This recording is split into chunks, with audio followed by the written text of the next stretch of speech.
ఈరోజు జరిగిన ఒక సీన్ తర్వాత నేను ఒక డెసిషన్ తీసుకున్నాను. ఈరోజు పొద్దునే లేచి డైరెక్ట్ గా నేచర్ లోకి వెళ్ళిపోయాను. మౌంటైన్స్, చెట్లు మధ్యలో పీకాక్స్ ఫ్రీగా తిరుగుతున్నాయి.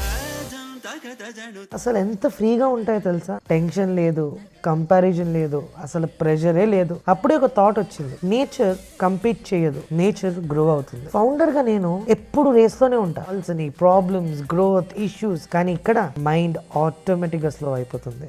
ఇంకా రూమ్ కి వచ్చాక హాట్ వాటర్ షవర్ తీసుకున్నా, సన్ స్క్రీన్ పెట్టేసుకొని క్యాప్ తీసేసుకొని వాక్ చేయడం స్టార్ట్ చేశా. ఆ తర్వాత మా టీం ని కలిసాను, అందరం కలిసి బ్రంచ్ చేసుకున్నాం. ఎందుకంటే ఈ షోలో ఓన్లీ 2 meals a day ఇస్తారు. Next sounds of Isha, artist Shivaratri practice చేస్తున్నారు. అది చూసాక నాకు అర్థమైంది, బిగ్ ఈవెంట్స్ ఎగ్జైట్మెంట్ తో కాదు, ప్రిపరేషన్ తో జరుగుతాయని.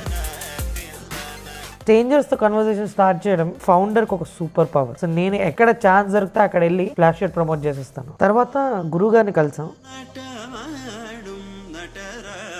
ఆ మీటింగ్ తర్వాత మా అందరికి ఒక క్లారిటీ వచ్చింది, ఎనర్జీ కాదు important, structure important, planning important అని. ఇంకా డిన్నర్ లో బెల్లం పొంగల్ అసలు నెక్స్ట్ లెవెల్.